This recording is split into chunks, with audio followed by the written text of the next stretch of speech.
As Iran's crisis deepened and regional tensions spiked, Donald Trump moved to visibly reload U.S. military muscle in the Gulf, signaling that Washington is ready to show force and rapidly respond if the standoff escalates further.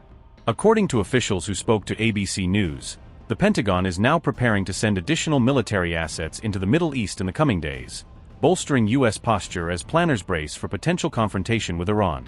Among the options on the table, U.S. defense officials have discussed deploying the USS Abraham Lincoln Carrier Strike Group, using the nuclear-powered flat top as a visible symbol of American resolve and a flexible platform for air operations.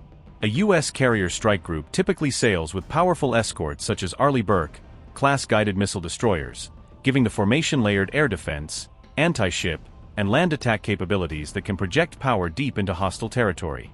Reports tracking naval movements indicate the Abraham Lincoln had been operating near the contested Scarborough Shoal in the South China Sea since December, underscoring how its sudden redeployment represents a major shift in U.S. global force posture.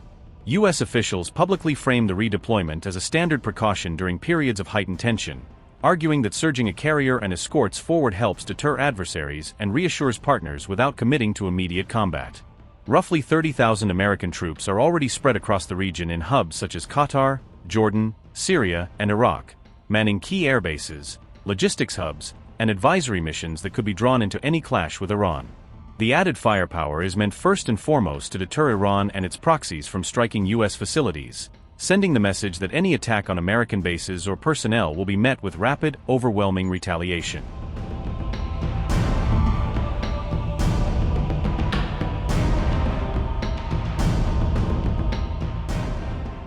By surging ships, aircraft, and defensive systems into the region, the U.S. president gains a wider menu of strike options against Iranian targets, from limited punitive raids to broader campaigns if he ultimately decides to escalate.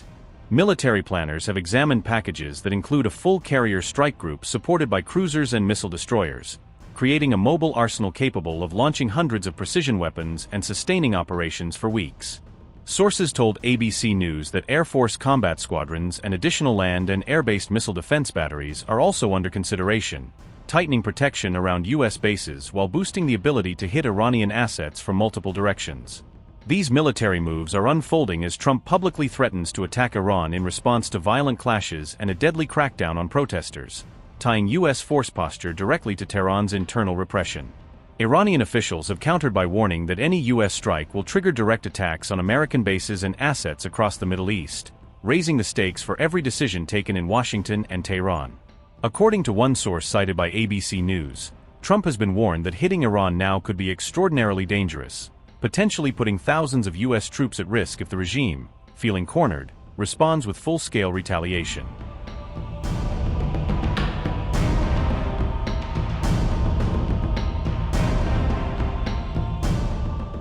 Despite sanctions, pressure, and repeated strikes on missile facilities, Tehran has invested heavily in dispersing sites, digging underground complexes, and upgrading technology to ensure its missile threat survives and remains credible in a crisis. Regional and Western analysts now judge that Iran fields the largest and most diverse missile arsenal in the Middle East, ranging from short-range rockets to precision medium-range systems capable of reaching U.S. bases and Israel. Recent open-source assessments put Iran's combined ballistic and cruise missile inventory in roughly the 3,000 to 4,000 system range, though exact numbers are clouded by secrecy, underground storage, and active disinformation. Studies by ISS, SIPRI, and SIZE indicate that Iran's stockpile was significantly depleted during the so-called 12-day war, when Tehran and its proxies fired large salvos, forcing a temporary dip in ready missiles and launchers. In the aftermath, Tehran embarked on an intensive rebuilding campaign, restoring damaged infrastructure, ramping up assembly lines, and using clandestine imports to not only refill inventories but push production beyond pre-war levels. According to these estimates, Iran's medium-range missile holdings climbed from around 1,800 to well over 2,500 in just a few months of 2025, reflecting a sharp surge in output and faster turnaround from factory to field. Size projections suggest Iran's total missile arsenal is on track to approach around 4,500 systems by 2026, as monthly production rates increase and new models roll off the lines to replenish units across the country.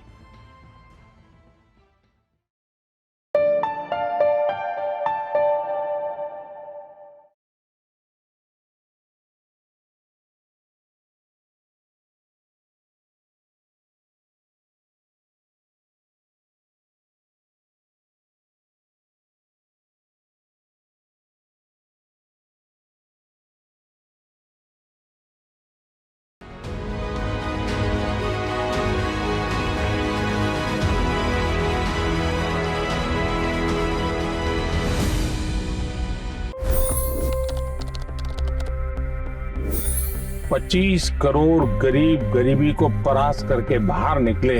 For the good of our nation, let's work together and let's truly make America great again.